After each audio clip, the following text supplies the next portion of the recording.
Minister has been appointed by the Prime Minister to help relatives here. Hello guys, welcome back to my YouTube channel. So today we're checking out a video. I've actually checked 9/11 before, but I've not seen any tribute to it. But this one is actually very fascinating because it's a British tribute to the 9/11. So I'm like, oh my god. So they actually gave out their condolence through a video, and I'm very curious, and I'm going to be checking this with Queen. And guys, let's dive right into this video. Richard Bilton reports.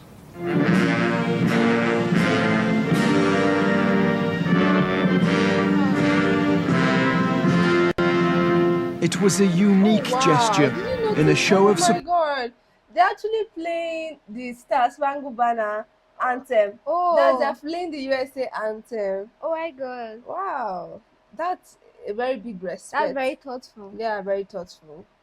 The Queen broke with tradition. Changing of the guard was altered for the first time.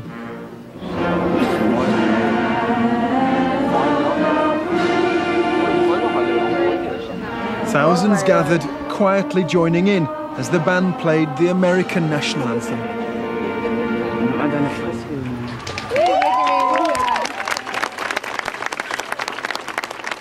And after the cheers, a silence, a pause to think of those touched by this tragedy.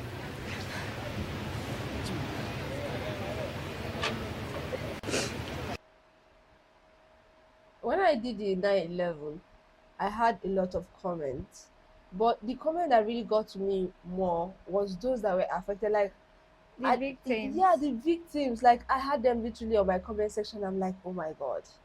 And the scenarios were, wow. Some persons actually recommended a few videos for me to go and check what happened, that it was beyond what I saw, that there were other things that occurred. What? Yeah, like there were people, they're like other stories around the whole 9/11, but I'm like, I don't have that energy. I don't want to do that. Apart from the boat lift that I did, how people were rescued, I feel like that's going to be a bit better for me to handle, because I mean, people are being rescued. I don't want to see people jumping out and all of those, you know, it would be too much for me to take. So I can just imagine what it is for them.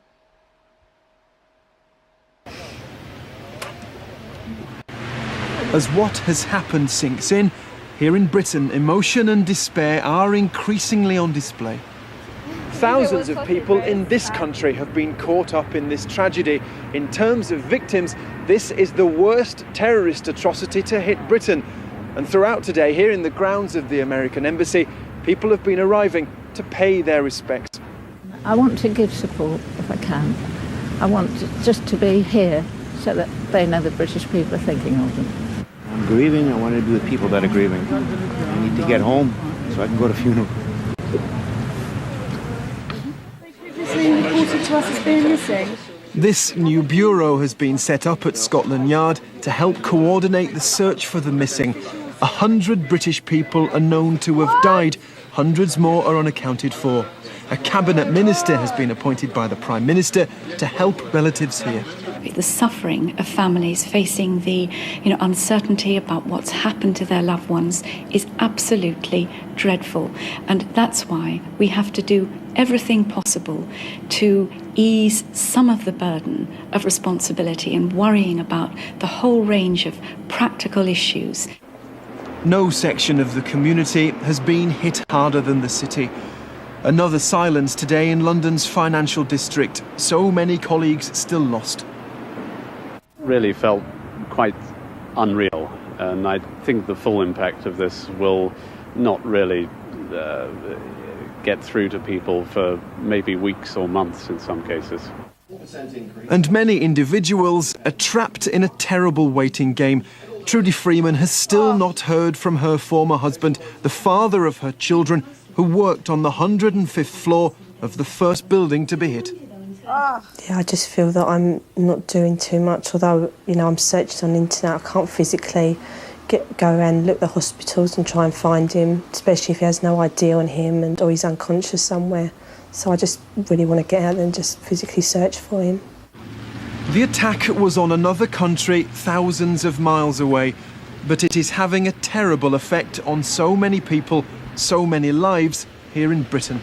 Richard Bilton, BBC News. The last video really got to me because it's one thing for you to know that you have lost your loved one.